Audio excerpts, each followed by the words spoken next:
everyone, welcome back. So you know when you used to be able to put your baby down and easily walk away and let them play independently, or pass them off to a family member or a friend and they'd be so joyous and happy, or put them down for a nap or bedtime and it was such a breeze? Well, that was all before separation anxiety kicked in. I have tons of nuggets to share with you today to help you tackle this really important topic and developmental milestone, so stick with me. Number 1, separation anxiety peaks around 7 to 9 months. You can actually start to see it as early as 4 months, and it does go on up and down for several years. The reason why it peaks at 7 to 9 months, around that age, babies start to have what's called object permanence or object constancy. Same thing. What happens is you take a toy, you can put it under a blanket, cover it up. The babies with object permanence will know the object still exists. They'll move the blanket and pull the toy out. The babies who don't have that yet, you hide the toy under the blanket, they think the toy is gone. So what that means for separation anxiety is the babies who have object permanence know that when mom walks away, mom still exists, but they can't see her, so they get anxious and worried and nervous. The babies who don't have object permanence yet think, out of sight, out of mind, I have nothing to worry about. Next, separation anxiety usually coincides with crawling, with that mobility. So when your baby starts to roll, crawl, hold a standing, take steps, any of those developmental milestones where they are physically moving away with independence, at the same time emotionally, they're wanting to really reattach. So it's very conflicting for them. You're also going to see it during a lot of transitional moments. So if you're moving or starting preschool or expecting another baby, all of those things can amp up separation anxiety. Number 3, validate their feelings. So feeling separation anxiety is a really difficult feeling for your baby, but we don't want to try to tell them to erase it or get rid of it. We want to validate it and support them. As an adult, if you feel anxious, it doesn't feel good when someone comes over and tries to tell you to stop feeling that way. It feels much better when someone says, hey, I see you're having a hard time. I really understand where you're coming from. How can I help? That's the place we want to come from with our babies. Also, always let your baby know when you're leaving and upon your return.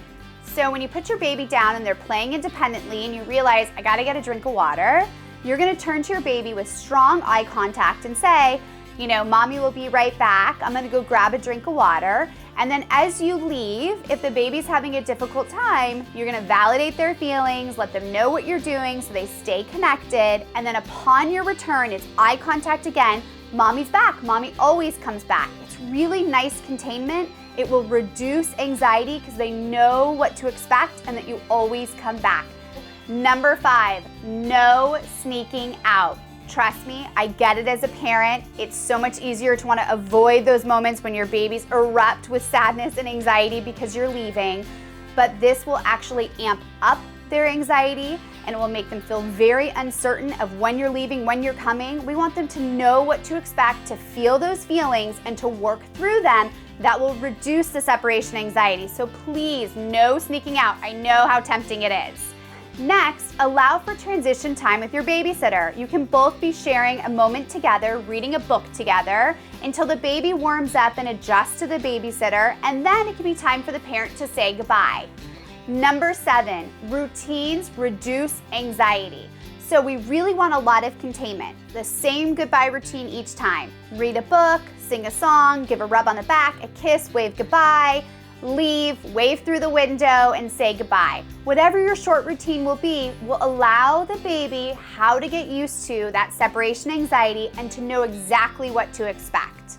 My next nugget is really important. Once you leave, no back and forth. I get how easy it is. You go to say goodbye and you start to leave and the baby gets really upset. Instinctually, we want to rush right back to our baby, of course, and comfort them. But then when you're going to try to say goodbye again, the same thing is going to happen, and this can stretch on, which amps up their anxiety more, validates their anxiety more, and it doesn't resolve it. Trust me, if going back for 20 minutes would resolve it, I would say go for it. It definitely does not. Say goodbye, stick with your routine. Trust me, I used to go out the front door, close the door, and I'd sit for a second, and really quickly the baby would resolve that separation anxiety and be re-engaged with dad, with grandma, with the babysitter, whoever it might be. Another good one is stick to your sleep plan. Separation anxiety amps up a lot whenever there's separation, so saying goodnight at bedtime and saying goodnight during naps. But you want to stay consistent to help them resolve it. So whatever your sleep plan is, continue to do it through separation anxiety.